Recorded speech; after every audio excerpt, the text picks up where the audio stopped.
everybody, it's Joy. I'm back with another project for Maker Forte. I am bringing you a beach-inspired card, but the true highlight today is the ink blending. I fell in love with the Color Hive inks. I notoriously love to Copic color, and I had made up my mind that I was not going to like any more inks, that I had had enough in my stash. But one day I stamped with the Eclipse Black ink, and it was perfectly crisp and wonderful. And then that sold me with every single color. I bought the entire line, and I'm not joking about that. So I am working on coming up with my favorite Color Hive ink blends.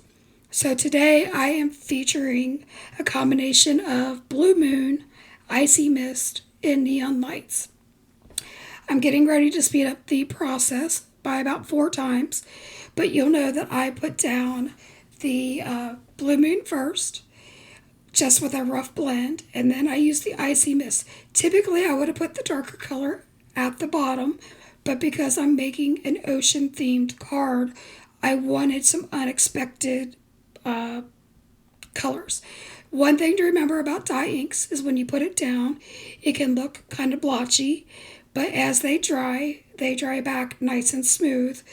So you just remember to keep going and to give it a minute. Another tip is either use some post-it note tape or a dry cloth to keep your fingers from getting inky so you don't have fingerprints, but that's entirely up to you.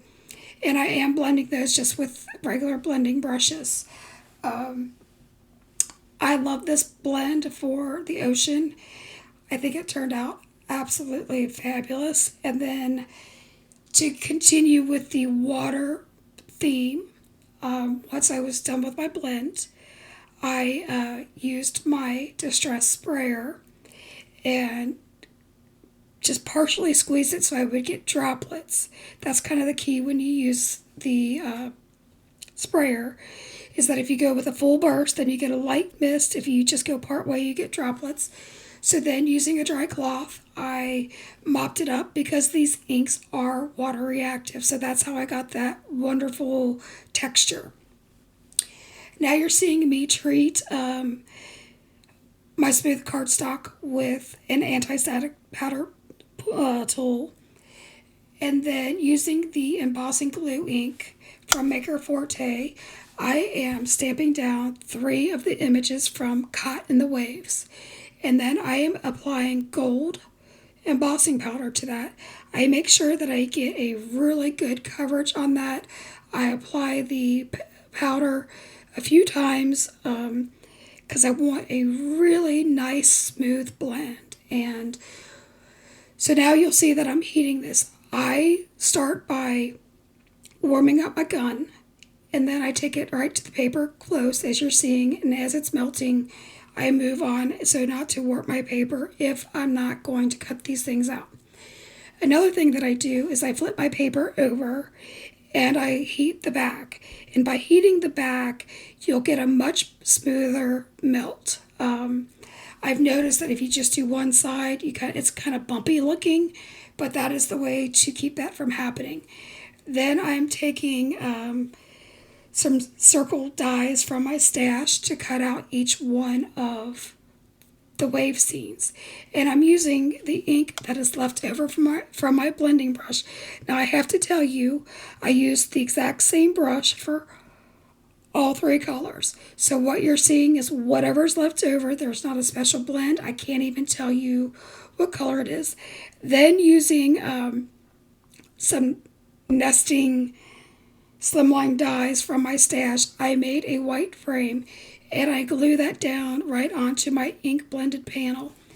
And I do that because I like layers, I like dimension, and I like texture. So that's just another little tip and trick if you like to do that. Another thing, when I score my cards, I am using the Perfect Fold Slimline cards from Maker Forte, but I score on both sides. So I do one side, then I flip it over, and you get just a crisp fold every time. And that's just a little trick that I do.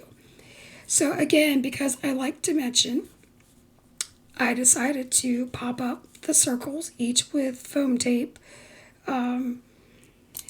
Again, just more texture. Then I come in with some black ink, and I ink up the sentiment from Caught in the Waves, and I heat emboss that with clear powder. Again, melting both sides because it, gives me a smooth blend. And then I die cut that out. Now what you're going to see me doing here is I took the crystal clear Maker's Magic glue, and I put it down onto my glass mat, and I took a cheap dollar store paintbrush, and I am painting that onto the waves. And then I'm taking my Distress rock candy glitter, and I am putting that over the waves.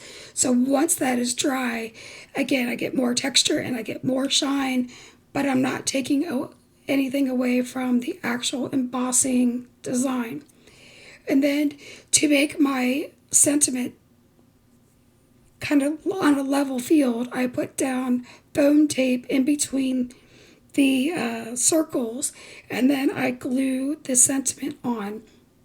And that's just so that I don't get the little bumps and all the different levels and waves on my sentiment.